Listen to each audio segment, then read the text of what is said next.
The storm didn't knock. It roared. Snow flung itself sideways across the frozen sky, smashing into the rugged sides of Elric's cabin with an angry, relentless rhythm. The wind howled through the cracks like a mourning beast, sharp and shrill, rattling the vents, icing over the solar panels, and making the walls groan beneath its fury. Inside, the heat core buzzed faintly, its hum the only steady sound amid the chaos outside. The firelight flickered dimly against the rough stone walls, painting them in orange shadows. Elric sat hunched by the burner, shoulders broad, hands calloused, staring at a cup of lukewarm tea that had long gone cold. He didn't drink it. He rarely did. It was more habit than anything, something to hold while the silence did its work. Out here on Veltruin 5, silence wasn't peace. It was weight. He'd come to the edge of known space for that silence. Chosen it, begged for it. After the war, after what he'd seen and what he'd done, noise only reminded him of orders, screams, gunfire, the gut-deep rumble of collapsing bunkers. Silence was the only thing that didn't scream back. And yet, tonight, it pressed down on him harder than usual. He leaned back, eyes drifting toward the coat rack near the door. Hanging from it was a battered old satchel, standard military issue from 20 years ago. The clasp was frayed, the insignia half burned off. He hadn't opened it in months, maybe years, but something in the storm made him reach for it. He knelt, slowly unfastened the buckle, and pulled out a photo. For people stare back. 3 men and 1 woman, all in uniform, smiling. Elric was on the left, scarless, younger, holding a rifle like it weighed nothing. The others were gone. He'd buried 2. The third he'd watched bleed out with his head in Elric's lap. He closed his eyes, holding the photo like a fragile relic. That was the last time he believed in something. Brotherhood, mission, purpose. A sound snapped him back. Not thunder. Not the shriek of wind. A knock. Elric's head lifted. He froze. Another knock, barely audible. Then a dull thump like something or someone had fallen against the door. He moved quickly now, instincts kicking him like old gears. He tossed on his thermal coat, grabbed the revolver from its wall mount, and approached the door with caution sharpened by memory. Out here, there were no neighbors, no patrols, no lost hikers. Anyone knocking meant trouble. He unlocked the door, braced against the wind, and cracked it open. And his breath caught. 3 figures stood against the blizzard. The wind whipped at them savagely, but they didn't retreat. A woman, tall, thin, shaking with cold, stood in front. Her skin was a pale, icy blue, stretched tight over her sharp features. Her long white hair blew like torn silk behind her, matted with frost. Golden eyes blinked against the snow, too bright, too deep. And clinging to her legs were 2 children. Small, frail, blue-skinned like their mother, but with short, messy white hair and eyes too large for their faces. The older one, perhaps 6, tried to shield the smaller child with his own tiny body, though he was clearly freezing himself. Elric didn't move. He'd seen a lot in war, but this wasn't something he had a box for in his mind. Then the woman spoke. Her voice was low, strained, as if it hurt to form words. "I will warm your bed. Human, my children need a father."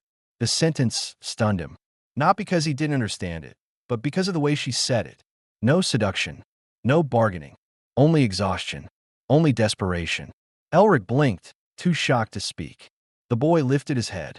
His lips were blue, his teeth clenched tight. "We haven't eaten for 2 sons," he whispered, in halting comment. "But Mama said someone kind would help." Elric's eyes dropped to the girl. Bare feet, no shoes. Her toes were turning purple, and her breathing was shallow. She looked up at him, not crying, not afraid, just curious. "Do you have soup, mister?" she asked. "Mama said warmth comes from kind people." Elric's grip tightened on the doorframe. He was not a kind man. Not anymore. But even he had limits. He lowered the revolver, stepped aside, and said hoarsely, "Get in." Now. The woman hesitated, just a breath, as if she couldn't believe him.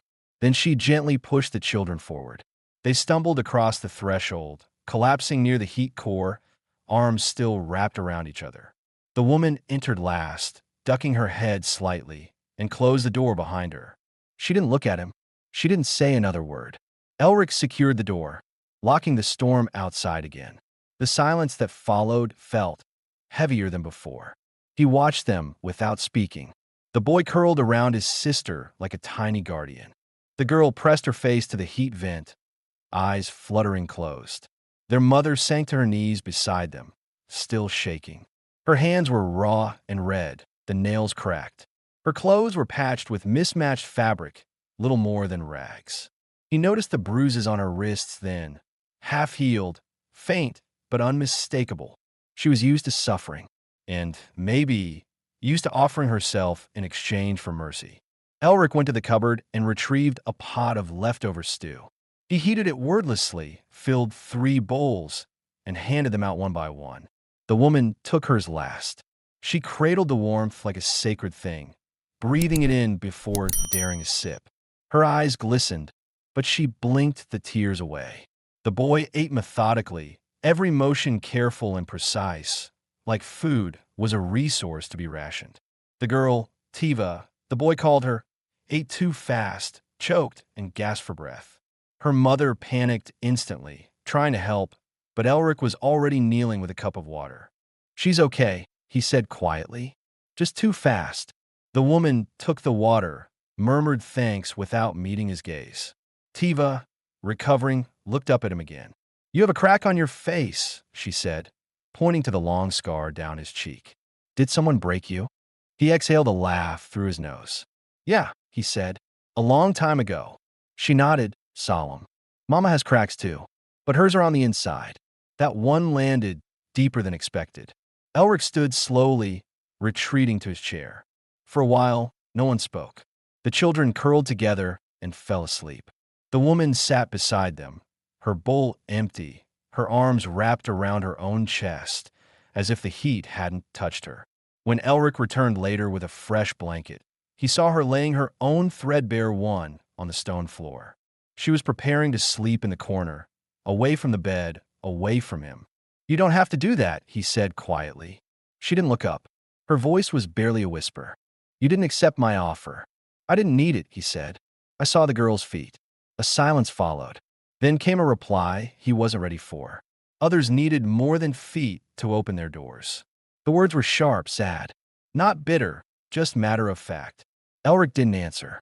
He just stared at her, then at the children. Eventually, he walked over and extended a hand. Not to touch her, but to offer. "The bed's warm," he said. "That's not an invitation. It's survival." She looked at the hand, hesitating, then nodded once and stood. She lay beside him later, stiff and silent, facing away. She never touched him. She didn't dare. After several minutes, her voice broke the dark. "I don't expect anything from you, but thank you. For the heat. For the food." Elric stared at the ceiling. He hadn't expected company. He hadn't wanted it. But something about this strange woman and her 2 fragile children had cracked the ice he'd lived in for years. And now, in the cold silence of Veltruin, 5, there were 3 more heartbeats echoing against the storm. And, for the first time in years, he didn't mind the noise. Morning never really arrived on Veltruin, 5. It just became a lighter shade of gray. The storm had buried the cabin completely during the night. Snow pressed against the windows like frozen smoke, half opaque and cold enough to turn breath to frost within seconds. Outside, the landscape was erased. No trees, no path, no sky. Just the sound of the wind still clawing at the walls, still hungry. Inside, however, the silence had shifted. Elric sat at the table, spoon turning slowly through a pot of reheated stew. He didn't look at the bowl. His gaze kept drifting to the far end of the room where the woman slept, if you could call it sleep. She lay curled on the far side of his bed, back to him, as still as the dead. Beside her, the 2 children were wrapped in his old blankets, breathing softly. They hadn't stirred since collapsing there last night. Cello, the older one, kept a hand protectively across his sister's back, even in sleep. Tiva slept deeper, her tiny hand resting over her mouth as if to quiet her dreams. Elric hadn't slept. His body had rested, half slumped in the chair, coat still on, but his mind hadn't stopped. The woman's words from the night before echoed over and over. Others needed more than feet to open their doors. She hadn't said it bitterly. They made it worse. He didn't even know her name. And yet she'd offered herself like a transaction. A trade. Warmth for worth. Elric grunted under his breath and stood, moving to check the external vent pressure. He kept his movements quiet, instinctively, out of respect, or maybe just caution. But when he passed the bed, the woman stirred. Her eyes opened halfway, golden and glassy. She didn't flinch, not this time, but she didn't speak either. He nodded once. She blinked, slowly, then shifted up into a sitting position without a word. Only then did he realize she hadn't slept. Not fully. Neither had he. They were both just pretending. "You should eat," he said, gesturing to the pot. "It's still warm." She hesitated, as if unsure whether the offer was real. Then she stood, moved across the room, and sat opposite him. Not close. Not far. Just careful. He handed her a bowl. She cupped it in both hands and brought it to her lips slowly.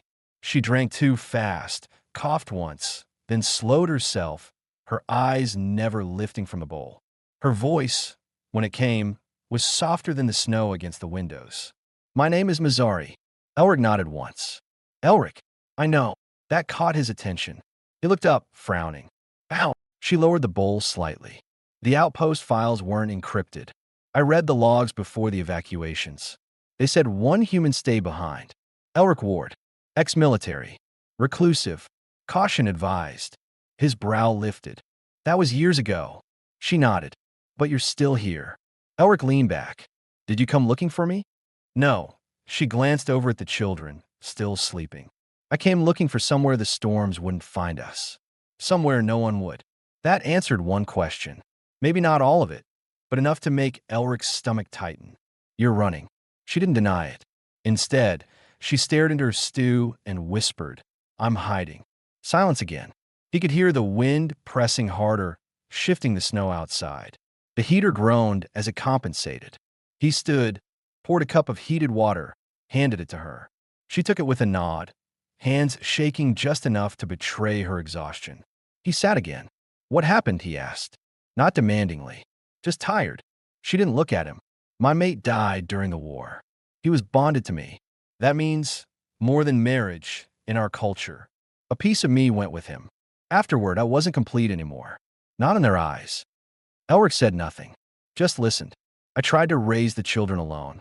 I bartered, worked, but alone women were not protected. Not in some provinces, especially not with offspring." Her voice cracked slightly there, but she didn't stop. "They said I was an invitation. Unclaimed. It didn't matter that I said no. It never mattered." Elric's jaw clenched. She finished her stew, then placed the bowl down gently, as if breaking it would cost her something she couldn't afford. "That's why I said what I said last night. Not because I wanted to, because it worked before." Her eyes lifted slowly to meet his. "I'm sorry." He shook his head. "Don't be." Mazzari let out a breath she'd clearly been holding for hours. Behind them, a small voice pierced the quiet. "Is there more soup, Mr. Elric?" Tiva stood beside the bed, her white hair sticking up wildly, tiny bare feet curled against the cold floor. Elric immediately rose, grabbed a bowl, and filled it without question. He handed it to her, careful not to spill. She held it like a prize, beaming. Mazzari rushed to her, crouching down. "No, slow, Tiva. It's hot." Tiva nodded, blew on it dramatically, and looked up at Elric. "Can I call you Papa?" Elric froze. Tiva added quickly, "If you say no, I'll wait till you say yes." Mazzari looked horrified. "Tiva," but Elric didn't interrupt. He crouched beside her, meeting her eyes. "You can call me whatever makes you feel warm," he said quietly. Tiva nodded, satisfied, and wandered over to sit near the heat core. Cello stirred now, blinking groggy. When he saw Elric, he sat up straighter, immediately alert. "Is she bothering you?" he asked sharply. "She asks a lot of questions." "She's fine," Elric said, standing. "You hungry?" Cello hesitated, clearly trying to gauge whether this was a test. Then he nodded once. "I'll get you some." Mazzari stared at Elric for a moment longer. Then she said something that caught him off guard. "She didn't just mean you're cracked," she said. He glanced at her. Hmm. Tiva, Mazzari said, her voice low. When she said you had cracks inside, she meant it. She sees things others don't. That made him pause, but he didn't reply. Instead, he ladled out another bowl of stew, handed it to Cello, and sat back down. The cabin didn't feel quiet anymore. There was still silence, but it had changed. It wasn't empty. It was full, breathing. Elric found himself watching Mazzari as she guided Tiva to sit, gently brushing snowflakes from her daughter's hair. The girl leaned into her touch like it was the only anchor she had in the world. They weren't just refugees. They were survivors. And somehow, they'd ended up here, in his silence. He didn't know what that meant yet. But for the first time in years, he didn't want to be alone anymore. Not entirely. The storm outside could keep raging. Inside, the cabin had changed. It had begun to warm. The cold outside had grown quieter, but it hadn't relented. It had merely sunk deeper, settled like dust inside every crevice of the abandoned moon. Snow no longer slammed against the walls with fury. It pressed now with silence and weight, suffocating in its stillness. Inside the cabin, however, there was warmth. Not just from the heater that hummed beside the far wall, but from something subtler, something slower. It wasn't comfort yet, but it was close. Elric had woken before dawn, if one could call anything on Veltruin 5 dawn. There was no sunrise here, just the pale light that occasionally filtered through the snow-packed sky, suggesting that the next cycle had begun. He'd made coffee from a nearly depleted tin and stood at the viewport, watching nothing. There was still no horizon, no sky, only white. Behind him, the sound of small feet padding softly across the floor caught his attention. Tiva, wrapped in an old thermal blanket like a tiny ghost, emerged from the sleeping area and stood quietly beside the heater. "Cold?" he asked without turning. She shook her head, then yawned. "I wanted to say good morning to the warm thing first." Elric's brow lifted. "The heater," she nodded, crouching beside it and touching the metal panel with her fingertips. "It keeps us safe, so I say thank you." He didn't know what to say to that. He'd fought wars over resource infrastructure and watched entire cities burn because of failed heating cores. And here this little girl was, whispering gratitude to an old machine like it was a guardian spirit. Mazzari emerged a few minutes later, her movements quiet and fluid. She didn't speak at first, but she offered Elric a brief nod before tending to her children. She had that distant look again, the one he'd come to recognize as her default state. Alert, reserved, quietly preparing herself to be told to leave. She always acted like this might be the last day they were allowed to stay. He poured 2 mugs of hot water and handed one to her without comment. She accepted it with a whisper of thanks, then sat beside the heater with Tiva and folded her legs beneath her, brushing the child's white hair away from her face. Cello rose more slowly.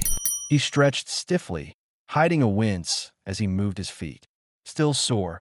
Elric asked, kneeling to check the wrappings on the boy's frostbitten toes. "I didn't cry," Cello said, trying to straighten his posture. "Even when Mama put the bomb on." "That doesn't mean it didn't hurt," Elric replied, carefully unwinding the cloth.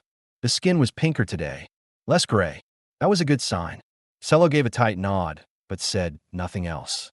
He didn't talk much, and when he did, it was with the cautious precision of someone who'd learned that the wrong words could have consequences. Elric recognized that type. He'd seen boys grow up too fast on refugee transport ships, their childhoods crushed beneath the pressure of survival. "You're healing," Elric said, rewrapping the foot. "Good sign." Cello hesitated, then asked, "Will we stay here until we're all better?" The question wasn't innocent. It was calculated. Cello was probing, trying to guess how long safety might last this time. Elric stood. "You'll stay as long as you need to." Mazzari looked up, startled, as if the words were an unexpected kindness. The boy nodded once. "Thank you." Elric turned to stoke the fire, hiding the way that simple thank you settled into his chest like an unfamiliar weight. He'd spent years pushing people away. Letting someone in, especially like this, felt like exposing a wound that had never truly closed. While he worked, he heard soft scratching sounds coming from the heater's side panel. At first, He thought something inside was malfunctioning. He moved quickly, but paused when he saw what it was. Tiva, crouched low with a piece of black charcoal from the fire bin, was drawing on the metal. Slowly, carefully. 3 stick figures. One tall, broad-shouldered. 2 smaller ones on either side.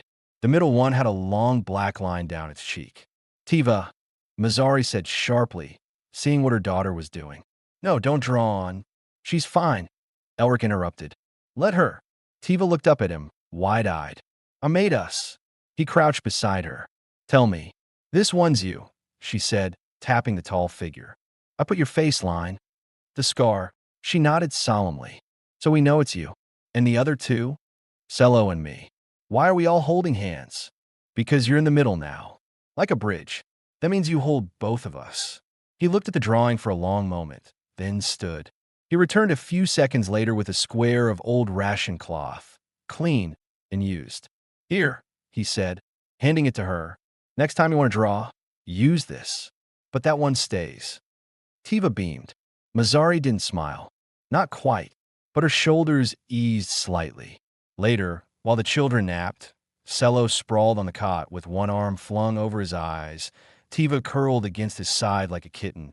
Mazzari helped Elric reorganize the ration shelf. She worked in silence for a while, passing him items to log or discard. Then, without looking up, she said, You didn't have to be kind to them. He glanced at her. I mean, she continued, voice quiet but steady, you didn't owe us anything. You could have closed the door. He shrugged. They were freezing. It wasn't a hard decision. It is for some. He didn't reply. She didn't stop. Kindness here feels dangerous. I'm still adjusting to the idea that you're not waiting to take something back. Elric set down the tin in his hand. I'm not, he said firmly. Mazzari nodded, but her hands trembled slightly as she continued working. That tremble wasn't fear. Not anymore. It was tension, a wire pulled too tight for too long. He thought of something she'd said before. I offered because it worked before. The idea that warmth could be mistaken for barter still made him feel sick. I'm not going to ask for anything, Mazzari, he said quietly. Not now. Not ever. She finally met his eyes. And for the first time, there wasn't fear or distance in them. There was silence. But it was a silence made of understanding. That night, they all sat by the heater. The storm outside had softened. Cello carved a small figure from a broken chair leg Elric had given him to practice. Tiva hummed while rolling up a bundle of cloth to make a doll. Mazzari prepared a stew, thin but hot, and Elric simply watched. Not from the edges, not as a stranger, as part of it. When it was time to sleep, Mazzari didn't go to the floor. She waited. Elric didn't say anything. He simply turned down one half of the bed, then stepped aside. She lay beside him. This time, she didn't face the wall. She faced him. Her hands trembled less. The heater clicked softly, and the cabin creaked as the storm receded. You're different from what I expected, she whispered. So are you. They said nothing more. And in the quiet that followed, the warmth no longer came just from the fire. The day began like all the others since Mazzari and her children had arrived. Gray light, filtered through frost-laced windows, and the soft mechanical breath of the heating system struggling to hold its ground against the cold outside. But the stillness inside the cabin carried something new, a subtle heaviness, a quiet crack forming in the rhythm they had built. Cello was already awake when Elric stepped into the main room. He sat at the edge of the sleeping mat, one leg tucked beneath him, the other extended, staring down at the wrappings around his foot like they'd betrayed him in the night.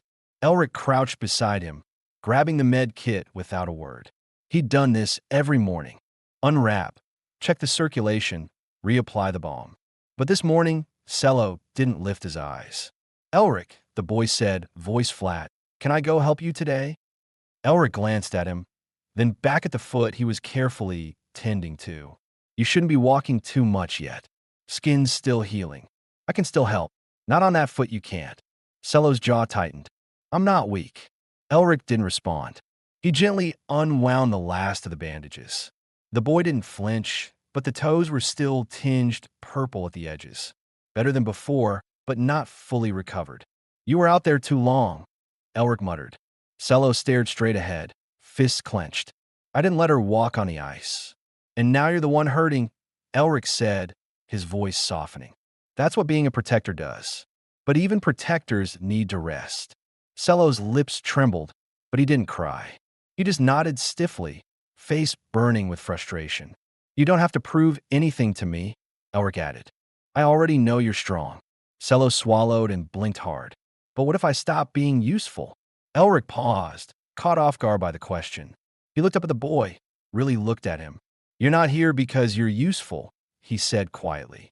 You're here because this place is better with you in it. That's enough. Cello said nothing after that, but his shoulders relaxed a little as Elric began rewrapping his foot, careful, steady. Later that day, while Mazzari prepared a thin stew from the last of the dried rootstock, Elric stepped outside to check the solar array. The wind had died, but the snow was piled nearly 2 meters deep. He cleared off the outer vents, hammering through frost while the thoughts in his mind drifted further from the task at hand. He wasn't used to this. Routine, company, the quiet weight of another person's presence lingering in the corners of the room. It wasn't discomfort anymore. It was unspoken obligation. Not out of duty, but care. The kind that scared him more than bullets ever had. When he came back in, Mazzari was crouched by the fire. Tiva played beside her with a makeshift doll, just a rolled rag with buttons for eyes. Cello lay on the cot, carving a piece of wood with deep, careful strokes. Elric leaned his back against the wall and watched them. Watched her. She looked more relaxed now, though her eyes still flicked toward him with that familiar reserve. You want to know? She said suddenly, without looking up. Elric raised an eyebrow. About what? Why we ran. Her voice was calm, but her fingers trembled as they stirred the pot. Why I said what I said at your door. I figured you'd tell me when you were ready. She looked up then, golden eyes steady. I'm not sure there is a ready, but you've earned the truth. Elric didn't move, didn't interrupt. She sat back and wrapped her arms around her knees. My people, the Urali, we value bonding. Soul deep pairing, it's sacred. When my mate died in the war, they said I was broken. Not just mourning. Incomplete. Unwhole. Her lips curled slightly, bitter. That word was whispered like a curse. Tiva, sensing the tension, crawled into her mother's lap. Mazzari's arms instinctively wrapped around her. Where we lived, a woman without a mate is considered unstable. A danger to balance, especially if she has children. They called my son and daughter half-bloods, not because of their father, but because of me, because I was no longer whole. Elric clenched his jaw. There were offers, she continued. Marriages of convenience. But they didn't want a family. They wanted obedience. Body, not bond. Her voice was like ice now. The first man who tried didn't ask. The second thought I owed him. The third said my children would be better off if they forgot I ever existed. She looked up then, not ashamed, but tired. So we ran. A long silence stretched between them. I came here because the file said a man lived out here. Alone. Human. Ex-military. I thought maybe you'd understand what it means to live where no one else wants to. Elric took a slow breath. I do. Her eyes softened, but her voice stayed firm. I didn't come to beg. I came to survive.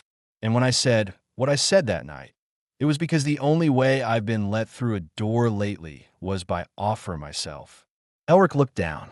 I didn't mean to insult you. You didn't, he said quietly. You reminded me. Of what? That this world is still cruel and still worth resisting. She gave a small nod, and for a moment, the silence between them felt like understanding instead of avoidance. Elric stepped closer to the fire and crouched beside it. Want to hear something shameful? She tilted her head. I didn't stay here because I love solitude. I stayed because the last time I tried to return, I didn't belong there anymore. The war stripped something from me. I used to command squads, keep people alive, make the calls no one wanted to make. I buried too many, left a daughter behind when I deployed. Never made it back in time to say goodbye. Mazzari's eyes softened. When the noise stopped, when the orders stopped, I didn't know what to do with myself anymore. So I ran too, just slower. He gave a half smile, bitter and small. I never thought anyone would come to find me here. Well, she said, I didn't come looking for a soldier. And yet here I am. That night, After the stew had been eaten and the lights had dimmed to soft amber, Mazari didn't hesitate when Elric lifted the blanket. She lay down beside him with quiet familiarity now, as if her body had begun to trust where her mind still hesitated. Tiva slept nearby, her tiny hand curled around a corner of Elric's coat. Cello lay silently in the shadows, his carving knife resting beside a small, unfinished figure. Before drifting off, Elric murmured, "You know you don't have to explain anything else." "I know," she whispered, "but I wanted you to." They lay in silence for a while, listening to the faint hum of the heater and the wind pressing against the walls. Outside, Veltruin, 5 remained a frozen wasteland. But inside that cabin, in the warmth of shared stories and hard-earned trust, something fragile was growing. And for the first time in years, Elric Ward felt like he wasn't just surviving. He was healing. The fall was nothing dramatic, not the kind that would leave broken bones or blood. It was small, quick, ordinary even, but it hit harder than Elric had expected. Tiva had been running again, wild with energy after days of quiet play. Her laughter had been echoing off the metal walls of the cabin like a song, chasing the cold out of the corners. Cello had just finished carving a tiny wooden cat, which he proudly showed her before she decided to test its jumping ability. Elric was only a few feet away, crouched near the heater, checking the intake filter. He meant to warn her, "Not so fast," or "Watch the corners." But the words never made it out. Her foot clipped the edge of a low bench. She pitched forward with a squeal, flailed, and landed hard on her arm. The thud was sharp, her cry sharper. He was moving before her scream ended. "Tiva," Mazari gasped, instantly at her daughter's side. Elric got there first. He knelt beside her, his hands already moving to assess the injury. "Let me see," he said gently. She was biting her lip, her golden eyes glassy with pain. Her right arm was curled protectively against her chest. "It hurts," she whispered. "Really bad." Mazari hovered just above, trembling, trying not to interfere. Elric examined the arm with care. No swelling at the elbow, but the forearm was red and already starting to bruise. He tested her wrist with feather-light pressure. She winced, but nothing screamed broken. "Not fractured," he said. "Bruised and tender, but she'll keep full movement." Tiva sniffled. "Will it fall off?" "Not unless you keep jumping your cat off the furniture," he replied. That got a watery laugh out of her. "I'll make a splint," he said. "Keep it still for a few days." Mazuri nodded wordlessly and helped ease Tiva out of her coat. Elric moved to the supply shelf, pulled out an old ration box, and broke off 2 smooth strips of plastic. He wrapped them gently around the girl's arm with linen strips, improvising with the steady hands of someone who had done this before, on the field, in the dark with less. Tiva barely flinched. "I was brave," she mumbled as the last knot was tied. "You were more than brave," Mazari whispered, kissing her temple. "You were my strongest star." But Elric wasn't smiling. He sat back slowly, staring at the girl's small, trembling form, her white hair sticking to her cheek, her breath still shaky. Something in his chest tightened. It was that sound, her scream. It was too much like the one he hadn't heard in time. He rose without a word and walked to the far end of the cabin. His hands found the wall, pressing against the cold metal. He stayed there, silent, shoulders stiff. Mazari watched him. She didn't speak for a moment, but when she did, her voice was soft, low, a whisper meant for him alone. "You're not panicking because she's hurt," she said. Elric didn't move. "You're panicking because you've heard that cry before." Still, he said nothing, but his jaw flexed just once. Mazari approached slowly, barefoot, quiet. She didn't touch him, just stood close enough that he could feel her presence like heat. "My daughter," he said at last. The words sounded strange in his mouth, like metal scraped against stone. Her name was Lyra. She was 6. He closed his eyes, breathed in through his nose. "I left for my last deployment thinking I'd be gone 3 weeks. They said it was routine, nothing complicated. I promised her I'd be back before her birthday." He swallowed hard. "She asked me to bring her a stone from the red moons. Said she wanted to paint it and keep it under her pillow for dreams. I told her I'd bring 3. Mazari said nothing. She stood in stillness, listening. She got sick, Elric went on. A fast-moving fever. Something rare. It came out of nowhere. One day, she had a cough. 2 days later, she couldn't breathe. He stared down at his hands, as if they still held something they could never let go. My wife, her mother, called my unit, begged them to reach me. But I was underground. Communications blackout. It took them too long to find me. And by the time they did, he shook his head. I missed her by 6 hours. 6 damn hours. His voice cracked. Just once. When I finally got home, the house was empty. My wife had gone. No note. No forwarding address. Just nothing. Mazzari finally moved. She reached out and rested her hand gently against his forearm. Not to pull, not to comfort, just to say I'm here. I came here because I thought if I disappeared far enough, maybe I could outrun the sound of it. She didn't respond with pity. Didn't say she was sorry. She didn't have to. Instead, she stepped in front of him slowly, carefully. And then she said, I carry my mate's body back myself. They told me I should have left him, that a woman with children had no business retrieving a dead soldier. But I couldn't leave him alone on that field. She looked up at Elric with eyes like molten gold. When I got back, they called me unfit, dangerous, unclean. I didn't follow the rules of grief. I didn't let go when they told me to. Elric met her gaze. And now, he asked. Now, she said, I'm still grieving, but I'm not alone anymore. She reached up, touched his face, softly, reverently. Her fingers brushed the edge of his scar, as if trying to map the pain etched into him. You didn't fail her, Elric. Yes, I did. No, she said firmly. You loved her. That's not failure. That's proof. His breath caught. She would have been proud of the man you became, Mazzari whispered. The one who opens his door to freezing strangers. Who holds a broken child and says she'll be okay. Who gives his only socks to a doll. That drew a laugh out of him. A real one. It cracked something open and released the weight pressing on his ribs. They stood like that for a long moment, the two of them bathed in silence, but not the hollow kind. The full kind. The healing kind. Behind them, the soft sounds of sleep filled the cabin. Tiva murmuring something in a dream, cellos even breathing from the cot. Elric finally said, I don't know how to stop carrying it. You don't, Mazzari said, but you can share it. And when you do, it's lighter. He leaned forward slightly, forehead resting against hers. She didn't pull back. You're different from what I expected, he whispered. So are you.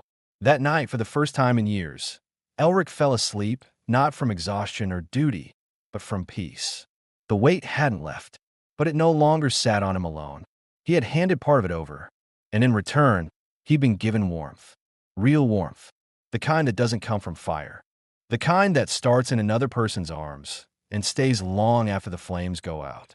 The morning unfolded like a gentle sigh. No storm clawing at the roof. No emergency repairs waiting.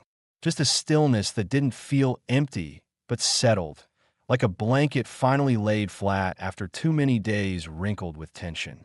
It was the kind of quiet Elric had once feared, the kind that used to feel too fragile to trust. But now, as he stood near the stove, stirring a pot of porridge while Tiva snored softly from the bedding behind him, it felt earned. The cabin had warmed early that morning, not just from the heater, but from the soft radiance of shared peace. A peace not demanded or declared. One that simply was. Cello was already awake, sitting by the table with a small chunk of wood in one hand, carving tool in the other. The figure he was working on had arms now, clumsy, uneven ones, but it was unmistakably a person. Elric noticed the details, the way the boy had etched a tiny line across the left cheek. The scar. He didn't comment, but a smile tugged at one corner of his mouth. Tiva stirred next, groaning dramatically and pulling the blanket over her face. Is it food time already? She mumbled. Smells like it, Cello said, still focused on the wood. Tiva peeked out from beneath the blanket and sniffed the air. It's porridge. Elric lifted a spoon from the pot and examined it like he wasn't sure if he should feel insulted. And what's wrong with porridge? Nothing, she said, rolling to her feet with one arm still splinted, the other dragging her doll by the leg. Just that I smelled better on the outpost shuttle once. And that was full of feet. Mazzari let out a short, surprised laugh from the far end of the room. She was folding clean linen, moving with unhurried grace, her long white hair pulled back in a loose braid. Elric shook his head and poured the porridge into 4 bowls. You eat it or you smell like feet next. Your call. Tiva grinned and climbed onto the bench beside Cello, who was now putting finishing touches on his carving. Is that me? She asked, tilting her head. Cello nodded. You, with your arm bandaged. And your big head. My head's not big. It's a little big. I'm growing into it. You're not supposed to grow sideways. Mazzari stepped between them, placing a gentle hand on each of their heads. Eat, or I'll make you smell like feet. They quieted quickly, lips twitching in half-suppressed smiles. Elric set the last bowl down in front of Mazzari and took his own, sitting across from her at the table. He didn't say much at first. He never did during meals, but his eyes lingered on the peaceful disorder of it all. A half-finished carving, a doll with one eye missing, steam rising from chip bowls. Not perfect, but real. After breakfast, Mazzari cleaned the dishes while humming a soft tune in her native language. Tiva hummed along, off-key but enthusiastic, while Cello returned to his carving, now attempting legs. Elric took the opportunity to reorganize one of the shelves near the back wall, where emergency tools had been piling up in lopsided clusters. As he sorted through a tangle of old cords and half-burnt solar panels, Mazzari's voice floated over from behind him. Thank you. He glanced over his shoulder. For what? For today. It's just a quiet morning. That's what I mean, she said, wrapping the last dry cloth around a clean mug. You gave us a day that asked for nothing.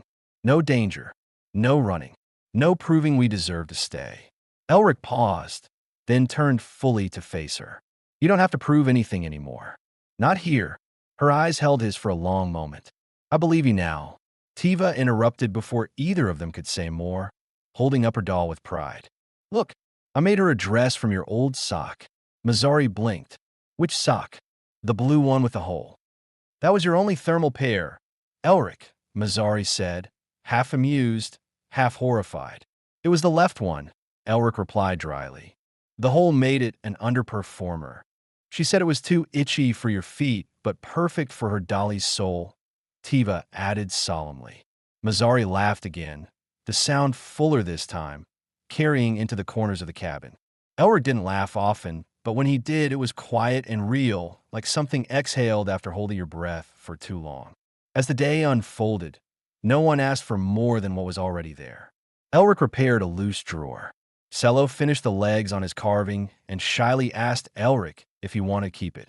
Tiva spent nearly an hour painting rocks outside the airlock with melted wax crayons. Mazzari combed through the cabinet and sorted supplies with the steady focus of someone who finally trusted tomorrow would come. Later, after lunch, Mazzari joined Elric by the window, both of them sitting in silence, shoulders almost brushing. The snow beyond the glass shimmered with soft light. No footsteps, no alarms, just endless, untouched white. Do you miss it? She asked suddenly. He looked at her, puzzled. What? The war. The movement. The feeling of always doing something. He shook his head. No, I miss the people, not the chaos. She nodded slowly. I used to miss being needed. Now I just want to be chosen. Elric turned his head toward her. You are. Their eyes met again, and something passed between them. Nothing loud, nothing dramatic. Just recognition, quiet and clean. That evening, as the sun's weak rays faded behind layers of frozen mist, the 4 of them gathered near the heater again. Tiva fell asleep first, curled up against Mazzari's side with her doll tucked beneath her arm. Cello leaned on Elric's leg as he read from an old mission manual repurposed as a bedtime story. More technical than entertaining, but Cello listened like it was poetry. When the children were both asleep, Elric moved to bank the heater and dim the lights. Mazzari remained seated on the floor, arms wrapped around her knees. You didn't ask me anything today, she said quietly. Didn't need to, Elric replied. Some days are better quiet. She nodded, thoughtful. It was a good day. It was. And it was. Not because anything happened, but because nothing did. No past chased them. No future loomed. Only warmth, breath, quiet, and the subtle, extraordinary miracle of peace. A day that asked for nothing and gave everything. The snow had stopped sometime during the night. By morning, light filtered through the windows in a way it never had before, soft, golden, and wholly unexpected. It touched the walls like an old friend knocking gently at the door. For the first time in what felt like forever, Elric could see past the frost-smeared glass. The landscape outside had shifted from a pale void to something defined. White hills, shadows stretched long by morning light, and the faintest blush of blue in the sky. Inside, the air was still cool, but no longer biting. The heater hummed, but it wasn't struggling. The cabin was quiet, and yet not the fragile quiet of tension. It was the kind that came after deep sleep and peace. Elric was already awake. He'd been up before the others, standing at the window, sipping a weak brew and listening to the world breathe. Behind him, blankets rustled. Tiva stirred first, murmuring in her sleep and flipping her doll to the opposite side of her pillow. Cello remained wrapped like a cocoon, his chest rising and falling evenly. And then Mazzari moved. Elric didn't turn. He could hear her bare feet crossing the floor, soft as falling snow. Her reflection flickered faintly in the glass beside his. She stood close, but not touching. "The sky is blue," she said quietly, her voice still heavy with sleep. He nodded. "Hadn't seen it in a while.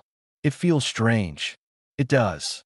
They stood like that for a moment longer, letting the warmth of shared silence settle between them. Elric set his cup down and finally looked at her. Her hair was a little tousled, lips still marked by sleep. She wore one of his old shirts now, too long on her, sleeves rolled. Somehow, it suited her more than anything else she'd worn. He studied her face without hiding it this time. The faint lines of exhaustion beneath her eyes were softer now, no longer etched deep. She looked different in the light, not just less guarded, but alive in a way he hadn't let himself hope for. "Sleep well?" he asked. She gave a slow nod. "I think I did." Tiva's sleepy voice cut through the stillness behind them. "Is it a soup day or a biscuit day?" Elric smiled. "Biscuits. If someone didn't finish them all yesterday." "I only had 4. You had 5, Cello mumbled without opening his eyes. "I shared one with my dolly, so technically 4.5. Mazzari stepped away from the window, brushing Tiva's hair gently. "Wash first, then biscuits." No arguments. As they moved into their morning routine, Elric remained by the window a little longer, watching them. It still amazed him how quickly they'd made the cabin feel like something more than shelter. It felt like a home. He'd spent years building its walls, but they had filled the space between them.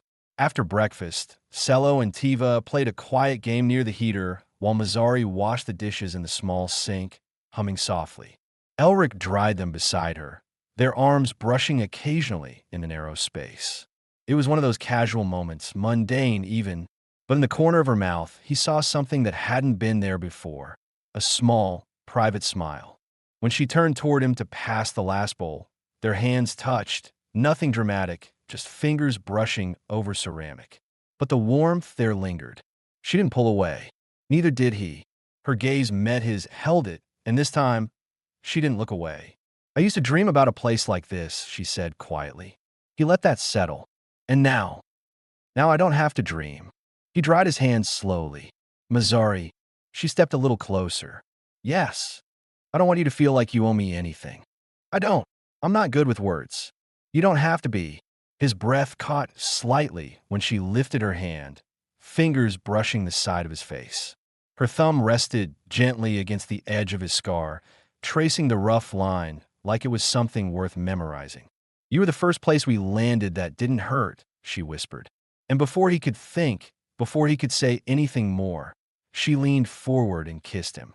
It was a quiet thing. Not rushed, not hungry, just steady. Sure, her lips were soft and cool at first, but the warmth between them grew quickly. His hand found the side of her waist, steadying her, grounding both of them. The kiss deepened slightly, not in intensity, but in meaning. It wasn't about passion. It was about arrival. When she pulled back, her eyes stayed closed for just a breath longer than his. And when they opened, she looked lighter, like something heavy had finally slipped from her shoulders. "You're not what I expected," she said. He smiled faintly. You either. From behind them, a small voice piped up. Are you kissing?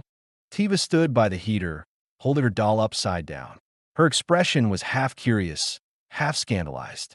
Mazzari blinked, then chuckled. Yes, sweet one. We were. Does that mean we're married now?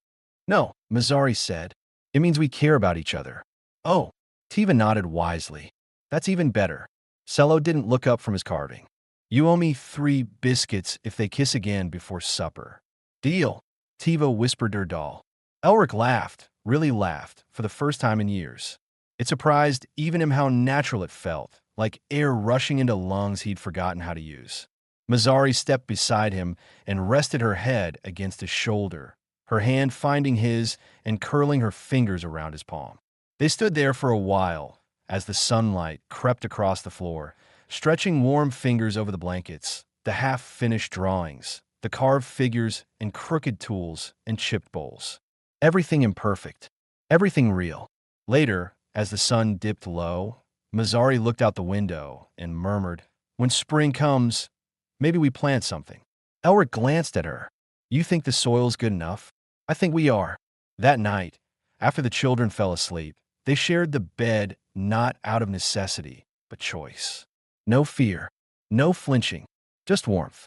And when the lights dimmed and the cabin fell silent again, Elric reached out and gently pulled her close, not because he had to, but because he wanted her there.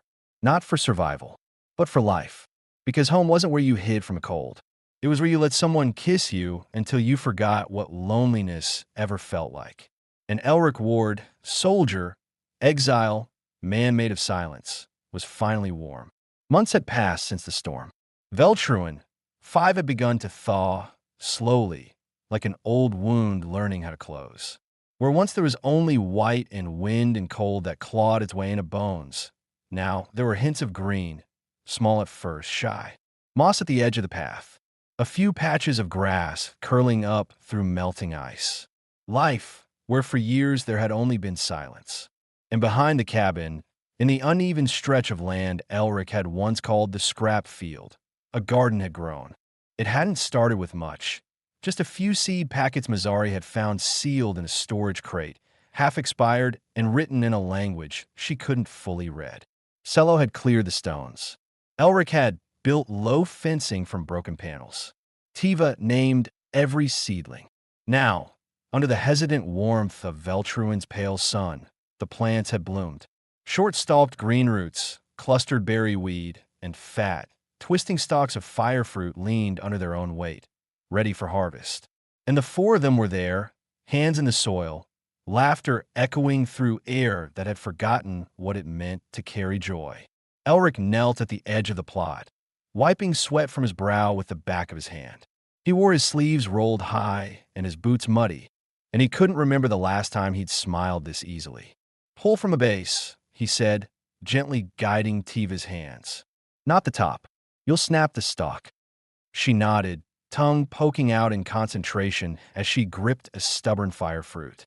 Like this. Twist first, then pull. Like when I open your toolbox?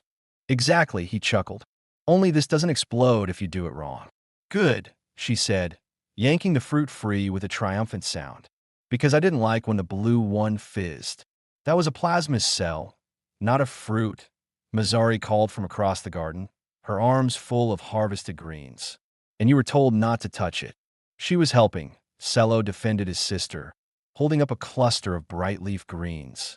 We were exploring. You nearly disabled the entire power grid, Elric added. But we fixed it, Cello said with a shrug. Mazzari met Elric's gaze across the garden. Her expression was full of warmth and mischief, the kind he now knew was her version of laughter. Her long white hair was tied up in a loose braid, strands coming undone in the breeze. She looked like someone who had belonged here forever. And maybe Elric thought she always had. By midday, the harvest was nearly done. Sacks of vegetables lay stacked near the shed, and the sun, weak as it was, bathed the clearing in golden light. They sat together on the cabin steps to rest, the children between them, each holding a piece of fresh-cut fruit. Tiva leaned into Elric's side, barefoot and content, legs streaked with dirt. Cello sat on the other side, his carving knife tucked into his belt like a badge of honor. The moment was so peaceful, so quietly perfect, that it almost passed without notice. Almost. Tiva leaned her head against Elric's shoulder, looked up at him, and said it like she had said 100 small things before. Like it wasn't anything new. Papa. Elric froze. Mazari's head turned slightly, her lips parting, but she didn't interrupt. Cello shifted, folding his arms across his chest like he'd been waiting. Yeah. Elric said, careful. Tiva held up a berry-stained hand. I think this one's for you. He took the berry from her and tried to swallow the emotion that rose in his throat. She leaned into him again and whispered, You're my papa now, right? He looked at Mazari. She was watching him, eyes shining, no hesitation in them now. Just quiet hope. Elric nodded slowly. If you want me to be. Tiva gave a firm nod, satisfied. You already are. Cello's voice followed, less playful, more serious, but no less sincere. I've been calling you that in my head for a while, he said. Just didn't know if I was allowed to. Elric turned to him. You don't need permission for that. Cello nodded. Then it's settled. And just like that, it was. Not with ceremony. Not with grand declarations.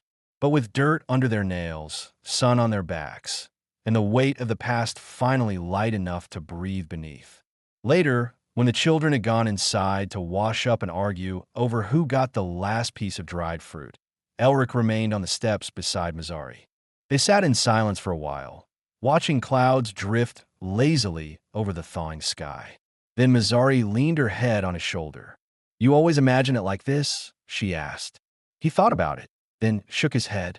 I didn't imagine it at all. I never let myself. She smiled. And now, I don't have to imagine anymore. He turned his head slightly, brushed a kiss against her temple. Now I just get to live it. She closed her eyes, let herself rest against him. For the first time in years, there were no weapons within reach. No alarms set. No threats looming in the snow. There was only warmth. Earth beneath their feet. Two children giggling inside. A woman who had survived hell, now smiling at the sound of her daughter calling someone papa. And a man who had once been a soldier, once been nothing more than a shadow in the frost, now rooted in something he never thought he'd find again. Family. It hadn't come with war or victory. It had grown in silence and bloomed in spring.